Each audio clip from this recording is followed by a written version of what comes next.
नमस्कार दोस्तों, मैं विजय तिवारी। स्वागत है आपका हमारे YouTube channel the book society में, जहां हम आज की क्लास में सब्जेक्ट कोड BPSC 132 के चैप्टर नंबर 4 को डिस्कस करेंगे। चैप्टर का नाम होगा मूलभूत विशेषताएं। इस चैप्टर के अंतर्गत जो हमें पढ़ाया जाएगा वो ये पढ़ा जाएगा कि भारतीय संविधान की मूलभूत विशेषताओं का वर्णन कीजिए। इस क्वेश्चन का आंसर आपको इस चैप्टर में मिलेगा। तो इससे पहले जो पहले, दूसरे और तीसरे चैप्टर के लेक्चर अपलोड किए गए हैं, आप उन्हें जरूर सुन लीजिएगा। आशा है वो सभी लेक्चर आपको समझ में आए होंगे। तो यदि आप हमारे चैनल पर नए हो तो चैनल से जरूर जुड़ो, और चीज़ें अगर समझ में आ रही है तो वीडियो को लाइक जरूर करो और कमेंट बॉक्स में कमेंट भी जरूर करो।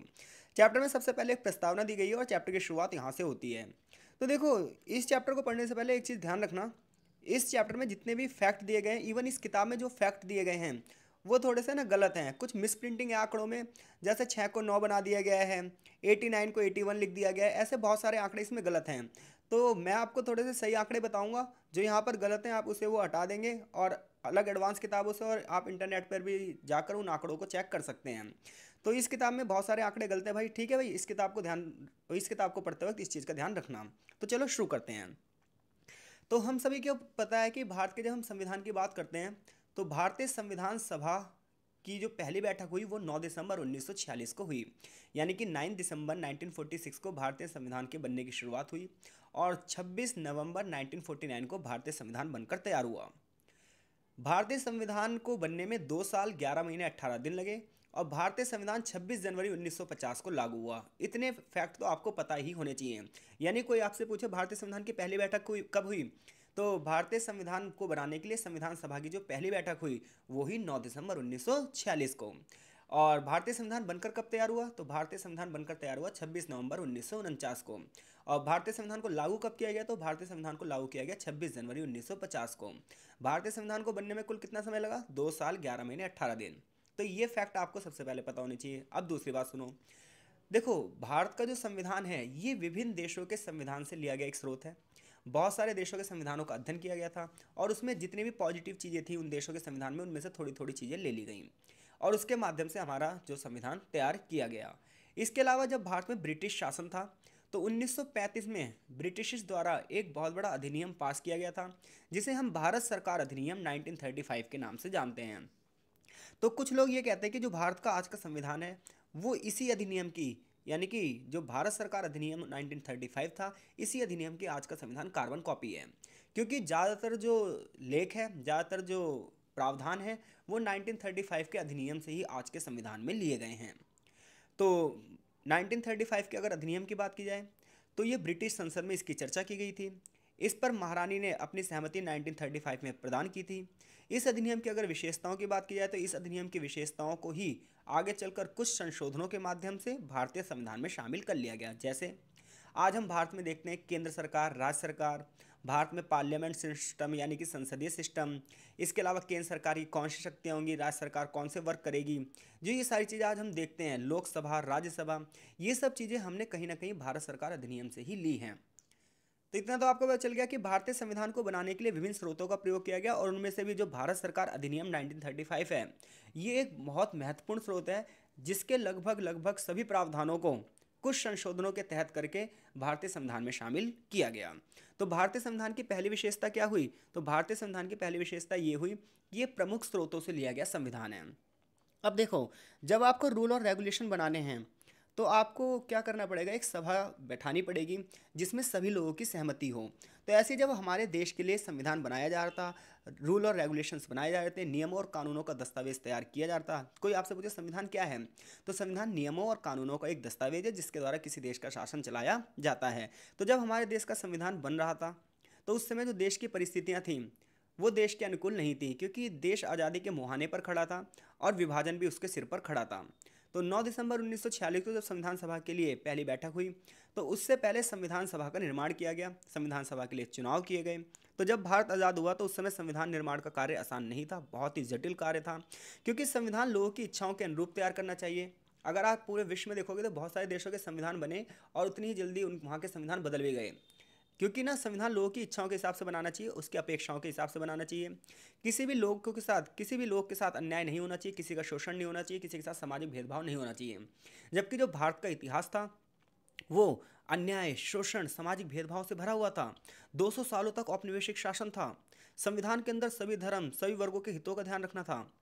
तो ऐसे में संविधान कौन बनाएगा, इस पर बहुत बड़ा विवाद था। परिणामतः ये हुआ कि कैबिनेट मिशन योजना के माध्यम से भारत में संविधान सभा की रचना की गई, जिसके अंतर्गत 389 सदस्य रखे गए।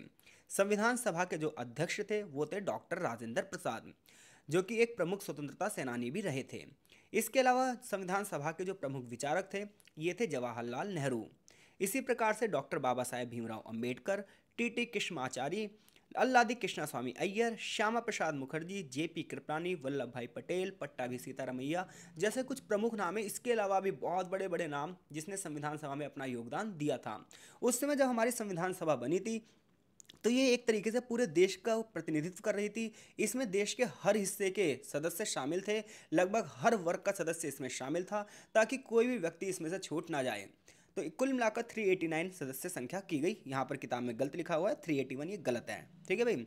उस समय की जितनी भी पॉलिटिकल पार्टीज थी उन सभी के प्रतिनिधि इस सभा में शामिल थे, जैसे कि कांग्रेस पार्टी, कम्युनिस्ट पार्टी, प्रजा पार्टी, कृषक प्रजा पार्टी, अनुसूचित जाति फेडरेशन, मुस्लिम जैसे जो दल थे, वो लगभग जितनी भी पॉलिटिकल पार्टीज थी उस समय और जितनी बड़े नामचीन हस्ती थी वो सभी इस सभा में शामिल थे। आखिर बनना भी तो भारत का संविधान था। संविधान सभा के लिए बहुत सारी कमेटियां भी बनाई गई और इन सभी कमेटियों में सबसे बड़ी जो कमेटी थी वो थी ड्राफ्ट कमेटी, जिसे हम हिंदी में प्रारूप समिति भी कहते हैं। और प्रारूप समिति के अध्यक्ष थे डॉक्टर बाबा साहेब भीमराव अम्बेडकर। इसी वजह से बाबा साहेब भीमराव अम्बेडकर को संविधान शिल्पी भी कहा जाता है। तो देखिए, संविधान निर्माण में बहुत सारे लोगों का योगदान था, जितने भी संविधान सभा के सदस्य थे उन सभी का योगदान था। लेकिन संविधान का शिल्प तैयार करने में, उसका ड्राफ्ट तैयार करने में बाबा साहेब की जो भूमिका थी, इसी वजह से उनको एक उच्च दर्जा दिया जाता है। लेकिन इसका अर्थ ये नहीं कि बाकी लोगों का योगदान नहीं था। तो देखिए, कुछ संशोधनों के बाद भारतीय संविधान को 26 नवंबर 1949 को हस्ताक्षरित कर दिया गया, इस पर हस्ताक्षर कर दिए गए और 26 जनवरी 1950 को भारत का संविधान लागू हो गया। भारत का जो संविधान है वो लगभग 3 वर्ष यानी कि 2 साल 11 महीने 18 दिन तक इस पर चर्चा हुई और उसके बाद भारत के संविधान को बना दिया गया। भारत का जो संविधान है वो विश्व में सबसे अलग है। उसका रीज़न ये है कि भारत के संविधान पर कोई प्रश्न चिन्ह नहीं लगा, सभी लोगों ने इसको स्वीकार कर लिया। इसका इतना ही नहीं बल्कि इसके संविधान लागू होने पर हम रिपब्लिक डे भी मना रहे हैं। तो समय और परिस्थितियों के हिसाब से भारतीय संविधान में तालमेल बनाया भी जा सकता है। तो ये सारी चीज़ें हमारे देश के संविधान को और हमारे देश की संविधान सभा को अन्य देशों से अलग करती है, क्योंकि अन्य देशों का जब आप इतिहास पढ़ोगे तो वहाँ पर कई कई बार संविधान चेंज हो चुका है। अब हम बात करने जा रहे हैं संविधान की प्रमुख विशेषताओं की। तो भारतीय संविधान की जब आप प्रमुख विशेषताओं की बात करोगे तो भारत में संविधान सर्वोपरि है। भारत में संविधान ही सबसे सर्वोच्च है। संविधान की जो मूल संरचना है उसके माध्यम से देश चलाया जा रहा है। भारत की संप्रभुता के साथ कोई समझौता नहीं कर सकता। संप्रभुता का मतलब होता है अपने निर्णय लेने की क्षमता, क्योंकि भारत इतने सालों की गुलामी के बाद, इतने सालों की दास्ता के बाद आज़ाद हुआ था। तो ऐसे में भारत ने अपने संविधान में सबसे बड़ी बात यही रखी कि हमारा देश संप्रभु होना चाहिए, यानी कि हम अपने निर्णय स्वयं लेंगे, कोई भी देश हम पर अपने निर्णय थोप नहीं सकता। तो पहली विशेषता है सार्वभौमिक लोकतंत्र और गणराज्य, यानी कि जब आप भारतीय संविधान की प्रस्तावना को पढ़ोगे तो उसमें लिखा है भारत एक स्वतंत्र संप्रभु गणराज्य होगा, लोकतांत्रिक गणराज्य होगा। तो भारत की संविधान की प्रस्तावना ये घोषित करती है कि हमारे देश के जो लोग हैं वो सार्वभौमिक हैं, सारी की सारी सत्ता का जो स्रोत है वो वही है, जनता ही असली शक्ति है, संप्रभुता लोगों में ही मौजूद है, लोगों के हिसाब से ही हम डिसीजन ले रहे हैं, जिसका इस्तेमाल हमारे देश की संस्थाएं कर रही हैं। और हम अपने देश की निर्णय लेने की क्षमता यानी कि संप्रभुता पर किसी भी कीमत पर समझौता नहीं करेंगे, यानी कि हमारा देश कभी भी दूसरे देश पर निर्भर नहीं होगा, कभी भी उपनिवेशवाद में तब्दील नहीं होगा। देश की संपूर्ण स्वतंत्रता ही इसके आंदोलन में दिखती है। हमारी प्रस्तावना में ये लिखा है भारत एक रिपब्लिक कंट्री होगी, भारत एक स्वतंत्र गणराज्य होगा, लोकतांत्रिक सरकारें होंगी, राजशाही नहीं होगी, नेपोटिज्म नहीं होगा, लोग स्वयं देश पर शासन करेंगे या फिर लोगों के प्रतिनिधि देश पर शासन करेंगे, जिसके लिए चुनावी कार्यक्रम लगाए जाएंगे। तो भारत के संविधान की पहली विशेषता क्या है कि भारत का संविधान सार्वभौमिक है, लोकतांत्रिक गणराज्य का सपना देखता है। दूसरी बात, भारतीय संविधान की क्या विशेषता है, तो भारतीय संविधान के आर्टिकल 1 में लिखा गया है कि इंडिया अर्थात भारत बजाय राज्यों के राज्यों का संघ होगा, यानी कि भारत का संविधान भारत को एक संघ के रूप में स्थापित करता है, जहां पर जितने भी राज्य हैं वो केंद्र से जुड़े होंगे। संविधान ये अधिकार देता है सरकार को कि सरकार नए राज्यों का गठन कर सकती है, इवन नए राज्यों को भारत में शामिल भी कर सकती है। यानी कि देश के अंदर ही जितने भी राज्य हैं उनकी सीमाओं का निर्धारण, उसमें फेरबदल, दो राज्यों को जोड़कर एक राज्य करने की शक्ति या एक राज्य को दो राज्यों में बांटने की शक्ति, ये हमारा संविधान सरकार को देता है आर्टिकल 2 में। और आर्टिकल 3 ये कहता है कि मान लो भारत किसी विदेशी राज्य को जीतता है तो उसे भारतीय संघ में शामिल कैसे करेगा। 1956 में इसी के आधार पर भारत में राज्यों का गठन किया गया, जैसे कि आंध्र प्रदेश का निर्माण हुआ, तमिलनाडु का निर्माण हुआ, कर्नाटका का निर्माण हुआ। तो ये सब आपने पढ़ा होगा 12th में कि 1956 में राज्य पुनर्गठन आयोग के माध्यम से भारत में राज्यों की सीमाएं निर्धारित की गई। तो भारतीय संविधान की विशेषता क्या है? ये विभिन्न स्रोतों से लिया हुआ संविधान है। ये सार्वभौमिक लोकतांत्रिक गणराज्य की स्थापना करता है। ये राज्यों का संघ है और इसके आधार पर समय समय पर हमारे यहाँ राज्यों का निर्माण हुआ भी है। अगली जो भारतीय संविधान की विशेषता है, ये सबसे बड़ी विशेषता है जो इसे दुनिया में सबसे मस्त बनाती है, वो है मौलिक अधिकार। भारत का संविधान साधारण जनता को भी ना अधिकारों की गारंटी देता है। उसे वो आर्टिकल 14 से लेकर 32 तक में मौलिक अधिकार देता है कि अगर आपके ये अधिकार आपसे छीनते हैं तो आप डायरेक्ट हाई कोर्ट और सुप्रीम कोर्ट जा सकते हो। पहले खाली सुप्रीम कोर्ट था आर्टिकल 32 के तहत, आगे चलकर इसे आर्टिकल 226 में हाई कोर्ट को भी अधिकार दे दिया गया कि अगर आपके मौलिक अधिकार छीनते हैं तो अब आप हाई कोर्ट जा सकते हो डायरेक्ट। तो भारतीय संविधान में मौलिक अधिकारों का प्रावधान है समानता का अधिकार, स्वतंत्रता का अधिकार, शोषण के विरुद्ध अधिकार, धार्मिक स्वतंत्रता का अधिकार, संस्कृति और शिक्षा का अधिकार, संवैधानिक उपचारों का अधिकार। ये 6 मौलिक अधिकार हैं। हालांकि जब संविधान बना था तो 7 मौलिक अधिकार थे, जिसे 7वां जो मौलिक अधिकार था वो था संपत्ति का अधिकार, जिसे आगे चलकर हटा दिया गया।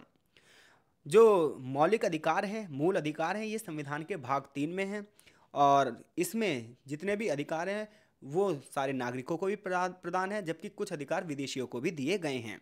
तो इससे पता चलता है कि भारत का जो संविधान है वो जनता के लिए कितना ज़्यादा ध्यान रख रहा है, जनता के अधिकारों की कहाँ तक लेकर बातें जा रहा है।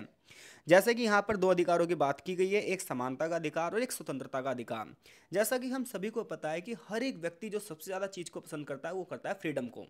तो भारत का संविधान आर्टिकल 19 से लेकर 22 तक स्वतंत्रता का अधिकार देता है, जहां आर्टिकल 19 में 6 प्रकार की स्वतंत्रताएं हैं, जिसमें भाषण और अभिव्यक्ति की स्वतंत्रता है आपको आर्टिकल 19(1) में। आर्टिकल 19(2) में आप शांतिपूर्वक सम्मेलन कर सकते हो। आर्टिकल 19(3) में आप सहकारी समिति बना सकते हो, संगठन बना सकते हो।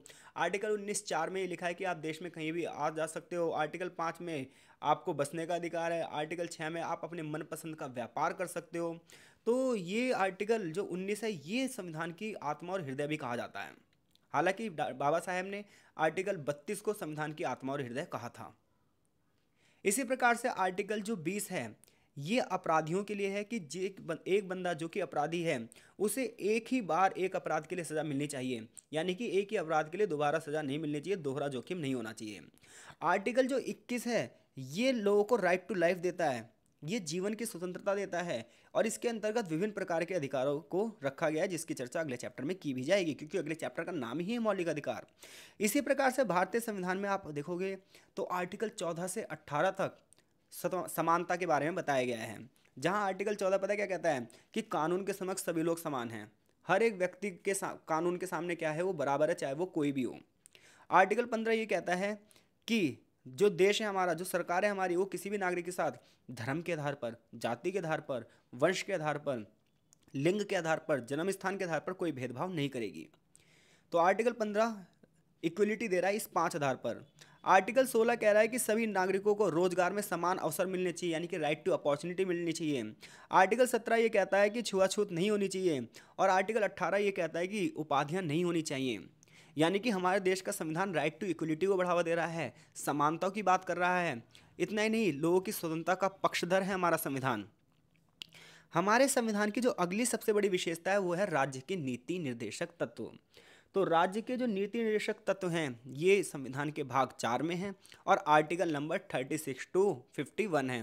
तो देखो, जब आपने अगर भारतीय संविधान का अध्ययन किया हो थोड़ा बहुत 11th में तो आपको ये सारी चीज़ें पता होंगी, लेकिन जो बच्चा पहली बार पढ़ रहा है उसको थोड़ा सा टफ पड़ेगा, तो वो चीज़ों को बहुत ध्यान से समझे और ध्यान से ही सुने। तो देखो, भारतीय संविधान जब बना था तो उसमें 395 आर्टिकल थे और 22 भाग थे। तो भाग 1 में राज्य है, भाग 2 में नागरिकता है, भाग 3 में मौलिक अधिकार है, ऐसे ही भाग 4 में क्या है, राज्य के नीति निर्देशक तत्व, आर्टिकल 36 से लेकर 51। राज्य के नीति निर्देशक तत्व राज्य को ये निर्देश देते हैं कि वो कल्याणकारी कार्य करे। हालांकि अगर सरकार कल्याणकारी कार्य नहीं करती है तो उसके लिए आप कोर्ट में नहीं जा सकते, बट फिर भी ये सरकार को एक तरीके से परामर्श देता है कि वो जनता के लिए कल्याणकारी कार्य करे। इसके अलावा भारतीय संविधान में मौलिक कर्तव्यों की बात की गई है, यानी कि मूल कर्तव्यों की बात की गई है। हालांकि जब संविधान बना था तो मूल कर्तव्य उसमें नहीं थे। इंदिरा गांधी की जब गवर्नमेंट बनी तो आपातकाल के दौरान मौलिक कर्तव्यों को शामिल किया गया, जिसमें ये कहा गया कि जब जनता को अधिकार दिए गए हैं तो उसकी कुछ जिम्मेदारी भी तो बनती है।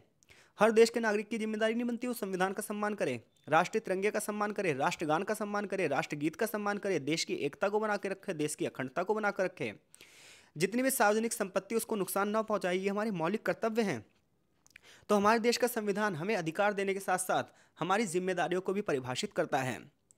आगे चलकर हमारा संविधान देश के तीनों अंगों के कार्य भी बताता है कि कार्यपालिका, विधायिका और न्यायपालिका ये सरकार के तीन अंग होंगे, जहां पर विधायिका का काम होगा कानून बनाना, संसदीय शासन की स्थापना करना। कार्यपालिका जो है वो विधायिका पर निर्भर रहेगी और कार्यपालिका विधायिका पर निर्भर रहेगी, विधायिका कार्यपालिका पर निर्भर रहेगी। कार्यपालिका का प्रमुख कार्य होगा कि जनता के लिए कार्य करना, रूल और रेगुलेशन को जमीनी स्तर पर फॉलो अप करवाना। जबकि जो न्यायपालिका है वो स्वतंत्र होगी, उसका काम है कानून की रक्षा करना। तो विधायिका की जब हम बात करते हैं तो विधायिका में लोकसभा, राज्यसभा और राष्ट्रपति, इन तीनों से मिलकर वो बनती है। जब हम राष्ट्रपति की बात करते हैं तो भारत का जो सर्वोच्च पद है वो राष्ट्रपति है। देश का जो पहला नागरिक है वो राष्ट्रपति है। कोई भी कानून जब तक नहीं बन सकता जब तक राष्ट्रपति उस पर साइन ना करे। राष्ट्रपति के चुनाव में जनता भाग नहीं लेती है। इसमें जनता के जो चुने हुए प्रतिनिधि होते हैं, जैसे लोकसभा के मेंबर्स, राज्यसभा के मेंबर और राज्यों की विधानसभाओं के जो मेंबर होते हैं, ये सब राष्ट्रपति के चुनाव में भाग लेते हैं। भारत का राष्ट्रपति अमेरिका के राष्ट्रपति से कई मायनों में अलग है। भारत में जितने भी कार्य किए जाते हैं वो राष्ट्रपति के नाम पर किए जाते हैं। भारत का राष्ट्रपति तीनों सेनाओं का सैनिक कमांडर भी है। इतना ही नहीं, जब लोकसभा और राज्यसभा की जब जॉइंट मीटिंग होती है तो उसमें राज्यसभा और राष्ट्रपति के नाम पर ही होती है, राष्ट्रपति ही उस मीटिंग को बुलाता है। प्रधानमंत्री को शपथ दिलवाना, मंत्रिमंडल को शपथ दिलवाना, ये सब काम राष्ट्रपति के हैं। सुप्रीम कोर्ट के जज तक को भी जो शपथ दिलवाता है वो राष्ट्रपति दिलवाता है। आगे हमारा जो संविधान है वो मंत्रिपरिषद को भी डिफाइन करता है। जब हम मंत्रिपरिषद की बात करते हैं तो देखो बहुत ध्यान समझना, जैसे लोकसभा में जितने भी मेंबर हैं लाइक दैट इस समय 543 मेंबर का चुनाव होता है और 2 मनोनीत किए जाते हैं। यानी कि लोकसभा में टोटल कितने मेंबर हैं बच्चों? तो लोकसभा में टोटल मेंबर हैं 545। तो इसका जो 15% होगा उतने लोग मंत्री बनते हैं, यानी कि लगभग 80 से 85 व्यक्तियों को ही मंत्री बनाया जा सकता है। हालांकि शुरुआत में ऐसा नहीं था, ये चीज़ें बाद में जोड़ी गई हैं कि 15 सदन की जो कुल संख्या है, यानी कि लोकसभा के जो टोटल मेंबर हैं उनमें से जो 15% लोग हैं उन्हें ही मंत्री बनाया जा सकता है। तो ये जो मंत्रियों का समूह होता है इसे मंत्रिपरिषद कहते हैं।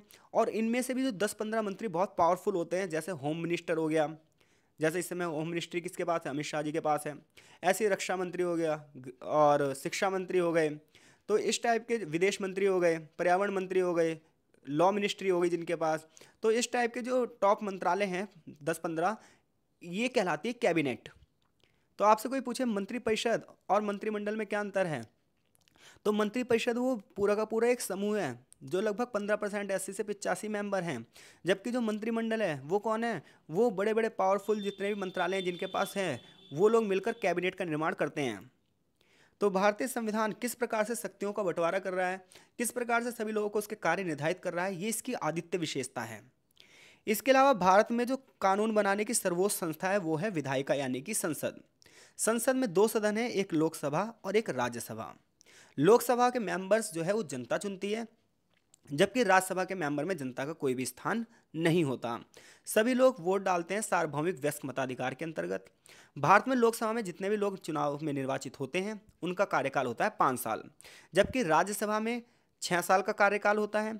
और राज्यसभा में 12 सदस्यों को राष्ट्रपति मनोनीत भी करता है, जो कि अगले चैप्टर में इन सब पर विस्तार से चर्चा की जाएगी। राज्यसभा और लोकसभा की पावर की बात करोगे तो लगभग वैसे तो समान है, लेकिन कुछ मामलों में लोकसभा की पावर ज़्यादा है। जैसे कि जो कानून बनते हैं उनमें से जो धन विधेयक होता है, धन विधेयक पे राज्यसभा के पास सीमित शक्ति है। धन विधेयक पर राज्यसभा ज़्यादा विस्तारित चर्चा नहीं कर सकती, उसमें ज़्यादातर अधिकार लोकसभा को ही है। कोई विधेयक तभी कानून बन पाता है जब राष्ट्रपति उस पर अपनी सहमति व्यक्त कर दे। तो कानून कैसे बनेगा, कानून कैसे लागू होगा, सुप्रीम कोर्ट की उसमें क्या भूमिका होगी, ये सारी डिसाइडेशन कौन कर रहा है? हमारा कॉन्स्टिट्यूशन कर रहा है, हमारा संविधान कर रहा है। तो एग्जामिनर अगर क्वेश्चन आपसे पूछता है भारतीय संविधान की विशेषताएं बताओ, तो आप ये सारी चीज़ें बताओगे। आगे न्यायपालिका को डिफाइन किया गया है।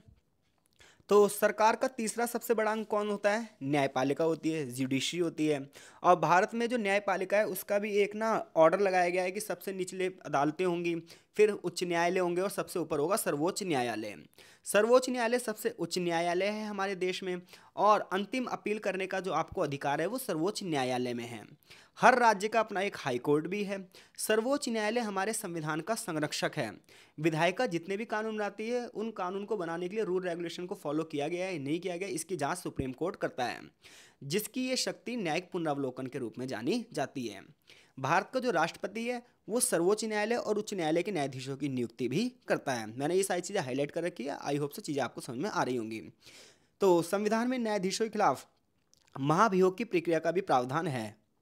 यानी कि संविधान ये आदेश देता है कि न्यायाधीशों के कार्यकाल की सुरक्षा हो और उन्हें आसानी से ना हटाया जा सके। यानी कि न्यायाधीशों को हटाने के लिए संसद में कानून जैसी ही एक प्रक्रिया होती है जिसे महाभियोग कहते हैं, जिसकी चर्चा अगले चैप्टर में की जाएगी। यानी कि राष्ट्रपति को, सर्वोच्च न्यायालय के न्यायाधीश को आप महाभियोग के माध्यम से हटा सकते हैं, डायरेक्ट नहीं हटा सकते। इसके लिए आपको संसद में प्रस्ताव लाना पड़ेगा, संसद में चर्चा पर्चा करनी पड़ेगी और उसके बाद वोटिंग करवानी पड़ेगी। इस तरीके से आप इन्हें हटा सकते हो, इसी प्रक्रिया को आप महाभियोग कहते हैं। तो भारतीय संविधान में सर्वोच्च न्यायालय के पास ज़्यादा पावर दी गई है। इसके अलावा भारतीय संविधान की जो अगली विशेषता है, इसमें आपातकालीन परिस्थितियों से निपटने के भी प्रावधान किए गए हैं कि मान लो देश में कभी इमरजेंसी जैसे हालात हो तो देश क्या करे, इसके लिए भी हमारे संविधान में लिखा गया है। तो भारतीय संविधान में आर्टिकल 352 से लेकर 360 को जब आप पढ़ोगे तो आर्टिकल 352 से लेकर 360 में इमरजेंसी के बारे में बताया गया है। तो देखो हमारे देश में ना आपातकाल 3 टाइप के लगाए जा सकते हैं। एक होता है राष्ट्रीय आपातकाल, एक होता है राज्य आपातकाल और एक होता है वित्तीय आपातकाल। तो जो जनरल आपातकाल है वो युद्ध जैसी परिस्थिति में लगाया जा सकता है, जब देश में आंतरिक गड़बड़ हो रही हो, देश में एकता और अखंडता को खतरा हो, तो आर्टिकल 352 के तहत आपातकाल आप लगा सकते हो। हमारे देश में कई बार आर्टिकल 352 के तहत आपातकाल लगाया गया है। जैसे कि 1962 में जब भारत चीन का युद्ध हुआ था तो पहली बार आपातकाल लगाया गया।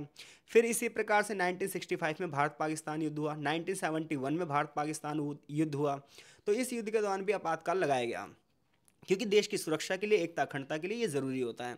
लेकिन 1975 में जो आपातकाल लगा, इंदिरा गांधी जी ने जो ये आपातकाल लगाया, ये माना गया ये शक्तियों का दुरुपयोग था, क्योंकि देश में ऐसे हालात नहीं थे कि आपको आपातकाल लगाना पड़े, लेकिन फिर भी इंदिरा गांधी जी ने इस आपातकाल को लगाया। तो भारत में कितने टाइप के आपातकाल हैं? 3। कहाँ से कहाँ तक है? आर्टिकल 352 से लेकर 360 तक। जिनमें से पहला आपातकाल कौन सा है? सामान्य आपातकाल, ये जब लगता है देश की सुरक्षा को खतरा हो। दूसरा होता है संवैधानिक आपातकाल, जिसे हम राज्य आपातकाल भी कहते हैं, जिसका प्रावधान आर्टिकल 356 में है। तो देखो आर्टिकल 356 ना केंद्र सरकार को ये अधिकार देता है कि केंद्र सरकार राज्य सरकार को बर्खास्त कर सकती है। ये बहुत विवादित आपातकाल माना जाता है, और ये माना जाता है कि ये जब होता है, जैसे देखो सेंट्रल गवर्नमेंट आज़ादी के बाद कांग्रेस की थी और स्टेट गवर्नमेंट भी ज़्यादातर कांग्रेस की थी, लेकिन पता है क्या हुआ? दूसरे आम चुनाव में केरल में कांग्रेस नहीं जीत पाई और कम्युनिस्ट पार्टी जीत गई। तो जब ना सेंट्रल गवर्नमेंट अलग पार्टी की होती है और स्टेट गवर्नमेंट अलग पार्टी की होती है, तो कई बार ना सेंट्रल गवर्नमेंट अपनी शक्ति का दुरुपयोग करके आर्टिकल 356 का यूज़ करती है और राज्य सरकार को बर्खास्त कर देती है और वहाँ पर आपातकाल लगा देती है, और ताकि दोबारा चुनाव होए और वो जीत जाए। तो ऐसे में ना कई बार सरकारों द्वारा, कांग्रेस की सरकार द्वारा बहुत ज़्यादा इसका मिसयूज़ किया गया। आगे चलकर जब जनता पार्टी की सरकार हुई तो उसने भी इसका मिसयूज़ किया। तो ऐसे भारत में बहुत सारे एग्जाम्पल्स हैं जिसमें ये पता चलता है कि राज्य जो है वो केंद्र के हाथों की कई बार कठपुतली बनकर रह जाता है। आर्टिकल 360 जो है वो वित्तीय आपातकाल के बारे में बता रहा है। इसकी घोषणा जब की जा सकती है जब देश में वित्तीय संकट चल रहा हो, फाइनेंशियल संकट चल रहा हो, तो आप वित्त आपातकाल की घोषणा कर सकते हैं।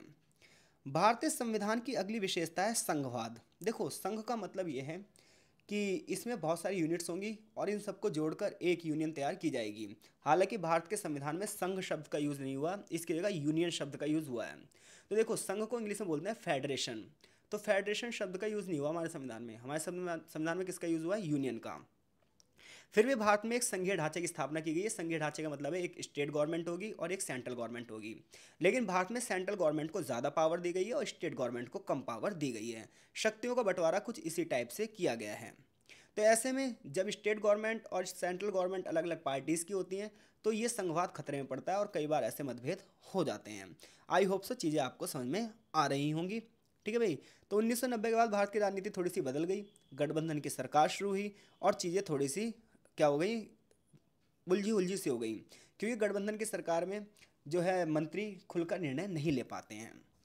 केंद्र राज्य संबंधों की अगर आप बात करोगे तो देखो, आज़ादी के बाद जो भारत के संविधान में ये हुआ कि 3 सूचियाँ थी। एक है केंद्र सूची, एक है राज्य सूची, एक है समवर्ती सूची। केंद्र सूची में सारी पावर केंद्र सरकार की है, जैसे कि बैंकिंग सेक्टर किसके अंडर में होगा, सेंट्रल गवर्नमेंट के अंडर में होगा। विदेशी मंत्रालय, रक्षा मंत्रालय किसके पास होंगे, ये सब सेंट्रल गवर्नमेंट के पास होंगे। ऐसी जो है राज्य सूची में राज्य की शक्तियाँ रखी गई। लाइक डैट पुलिस किसके अंडर में होगी, राज्य के अंडर में होगी। ऐसी समवर्ती सूची रखी गई जिसमें कृषि होगी, दोनों क्षेत्र मिलकर कार्य करेंगे, सेंट्रल गवर्नमेंट स्टेट गवर्नमेंट। तो यानी कि सेंट्रल गवर्नमेंट क्या वर्क करेगी, ये कहाँ लिखा है, केंद्र सूची में। स्टेट गवर्नमेंट कहाँ काम करेगी, ये चीज़ कहाँ लिखी है, राज्य सूची में। और दोनों मिलकर कहाँ काम करेंगे, ये चीज़ कहाँ लिखी है, समवर्ती सूची में। तो ऐसे में केंद्र और राज्यों के संबंध खराब हो गए। उसका रीजन ये था कि केंद्र सरकार को ज़्यादा शक्तियाँ मिल गई, राज्य सरकार को कम। राज्य सरकार को फाइनेंशियल रूप से किस पर डिपेंड होना पड़ गया, सेंट्रल गवर्नमेंट पे, जिसकी वजह से विवाद बनने लगे। जैसे कि आप दिल्ली में देखते भी हो, कई बार केजरीवाल जी के विवाद रहते हैं कि एलजी ने ये फाइल नहीं करी, एलजी ने वो फाइल करी। तो ये सारी चीज़ें ना, कॉन्स्टिट्यूशन जब बना था तो वो मुद्दे पहले से ही थे। तो सबसे ज़्यादा विवाद केंद्र और राज्यों के बीच में वित्तीय संबंधों को लेकर रहता है, रिसोर्सेज के बंटवारे को लेकर रहता है। लंबे समय से राज्य ये चाहते हैं कि ज़्यादा से ज़्यादा टैक्स से कमाई उनको हो। इसी प्रकार से एक और मुद्दा है राज्यपाल के पद को लेकर। तो देखो, हर राज्य का ना एक राज्यपाल होता है। तो वो जो राज्यपाल होता है ना, इसकी नियुक्ति करती है केंद्र सरकार। तो राज्यपाल का काम वही होता है जैसा केंद्र में राष्ट्रपति का होता है। राज्य सरकार जब भी कोई कानून बनाती है तो वो कानून राज्यपाल के पास जाता है, राज्यपाल ही उसे सहमति देता है। तो ऐसे में अगर देखो, केंद्र में भी कांग्रेस की सरकार है और राज्य में भी कांग्रेस सरकार है तो मतभेद नहीं होंगे। केंद्र में भी बीजेपी सरकार है, राज्य में भी बीजेपी सरकार है तो नहीं होंगे मतभेद। लेकिन केंद्र में किसी और पार्टी की सरकार है, राज्य में किसी और पार्टी की सरकार है, तो राज्यपाल को लेकर मतभेद होंगे, जैसे कि इस समय दिल्ली में चल रहा है। तो देखो, हमारे संविधान में केंद्र राज्य संबंध और संघवाद की जो धारणा है वो भी रखी गई है, बशर्ते उसे सही से फॉलो किया जाए। और हमारे संविधान की जो अगली विशेषता है वो है लचीलापन। लचीलापन का मतलब यह है कि भारतीय संविधान को समय और परिस्थितियों के हिसाब से परिवर्तित किया जा सकता है। इसमें नई नई चीज़ें जोड़ी जा सकती हैं। जो चीज़ें अप्रासंगिक हो गई हों, महत्वहीन हो गई हों, उन चीज़ों को हटाया जा सकता है। यानी कि संविधान में संशोधन किया जा सकता है आर्टिकल 368 के तहत। तो हमने ये पढ़ा कि भारतीय संविधान की क्या क्या विशेषताएं हैं, भारतीय संविधान में संसद की क्या शक्तियां हैं, जनता को क्या अधिकार दिए गए हैं, इतना ही नहीं, कार्यपालिका, विधायिका और न्यायपालिका की क्या भूमिका है, नीति निषेक तत्व किस हद तक वर्क करते हैं, केंद्र और राज्य को संबंधों को लेकर क्या मतभेद रहते हैं। ये सारी चीज़ें हमने पढ़ ली। आई होप सो इस चैप्टर से कोई भी प्रश्न आएगा उस प्रश्न का उत्तर देने में आप सक्षम हैं। मिलते हैं आपसे नेक्स्ट चैप्टर में, तब तक के लिए आपका बहुत बहुत धन्यवाद। वीडियो को लाइक जरूर करो और कमेंट बॉक्स में कमेंट भी जरूर करो। तो मिलते हैं आपसे नेक्स्ट चैप्टर में भाई।